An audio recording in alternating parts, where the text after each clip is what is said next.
Coba kita mundur sejenak ke abad ke-14. Saat itu, Nusantara, atau yang sekarang kita kenal sebagai Indonesia, itu penuh dengan kerajaan-kerajaan yang saling bersaing, saling sikut.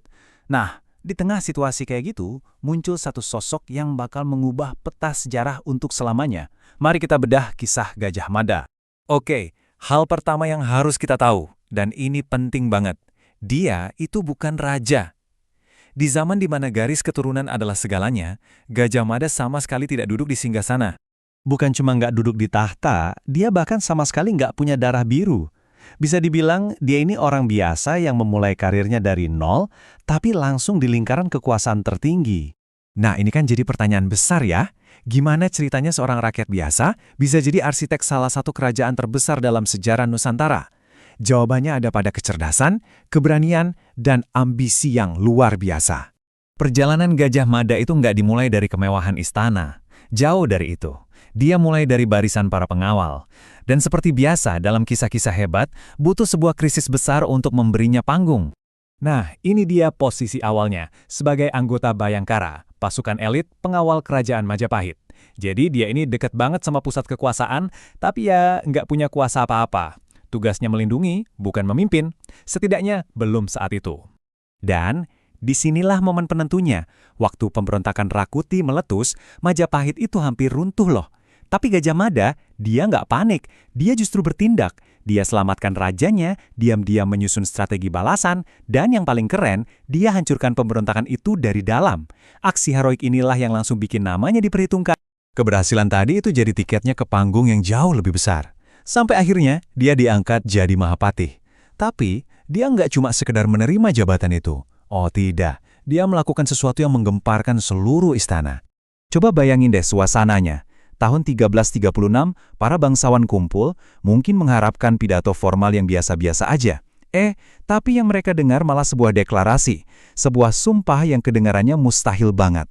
Dan inilah dia, sumpah palapa yang legendaris. Intinya, dia bersumpah nggak akan menikmati kesenangan duniawi, nggak akan istirahat, sebelum misinya menyatukan Nusantara tuntas. Sebuah janji pribadi yang diucapkan di depan publik. Dan coba kita lihat cakupan ambisinya. Ini nggak main-main. Bali, Sunda, Palembang, Tumasik, atau Singapura sekarang. Nusa Tenggara, sampai ke Maluku. Ini bukan lagi soal menaklukkan 1-2 kerajaan tetangga. Ini adalah visi untuk menyatukan kepulauan yang begitu luas di bawah satu bendera, Majapahit. Gimana reaksinya? Ya jelas dia dicemooh. Para bangsawan di istana menganggap ambisinya itu cuma mimpi orang gila, sombong, mustahil. Tapi Gajah Mada, dia cuek aja. Visinya sudah terlanjur jelas di kepalanya. Pertanyaannya, gimana caranya dia mewujudkan mimpi gila itu? Nah, disinilah letak kejeniusannya. Caranya itu nggak melulu soal angkat pedang dan perang. Gajah Mada adalah seorang ahli strategi yang cerdasnya luar biasa. Ini dia cetak birunya. Dia pakai kombinasi cerdas dari diplomasi, pernikahan strategis, dan tekanan ekonomi. Aksi militer itu pilihan terakhir banget. Pendekatan kayak gini tuh revolusioner banget buat zamannya. Ini menunjukkan dia bukan cuma seorang jenderal, tapi seorang negarawan sejati. Hasilnya jangan ditanya. Luar biasa. Visi yang tadinya diejek sebagai mimpi orang gila, jadi kenyataan. Di bawah kepemimpinannya, Majapahit menjelma jadi kekuatan maritim terbesar di Asia Tenggara. Tak tertandingi. Tapi ya namanya juga kisah besar, pasti ada titik baliknya. Ambisi yang gak ada batasnya itu seringkali harus dibayar mahal. Dan bagi Gajah Mada, harganya adalah sebuah tragedi, sebuah pertumpahan darah. Pemicunya?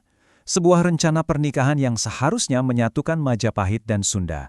Masalahnya, ada perbedaan pandangan yang fatal. Kerajaan Sunda menganggap ini aliansi setara.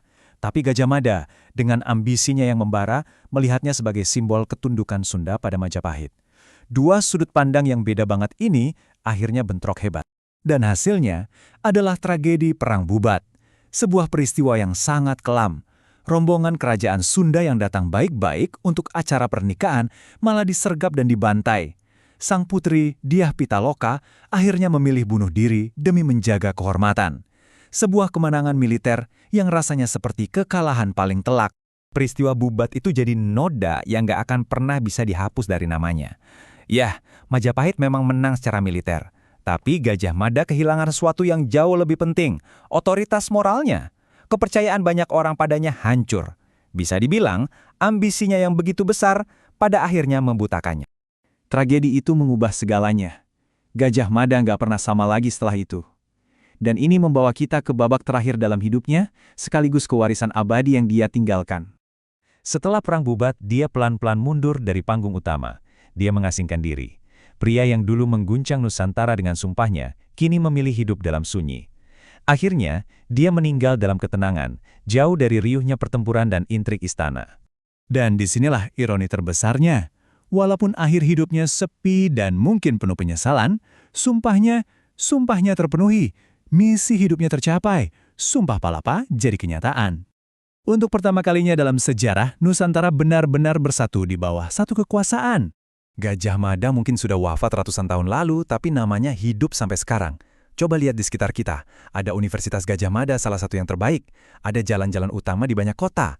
Dia bukan cuma jadi tokoh di buku sejarah, sumpahnya adalah visi pertama tentang Nusantara yang bersatu. Semangatnya itulah yang menjadi cikal bakal konsep Indonesia modern. Pada akhirnya, kisah Gajah Mada ini mengingatkan kita kalau sejarah itu nggak pernah hitam putih. Dia adalah pahlawan yang berhasil membangun bangsa, tapi juga punya sisi kelam yang menyebabkan tragedi. Ceritanya seolah-olah memaksa kita untuk berpikir, apa sih harga yang harus dibayar untuk sebuah persatuan? Sebuah pertanyaan yang kayaknya masih sangat relevan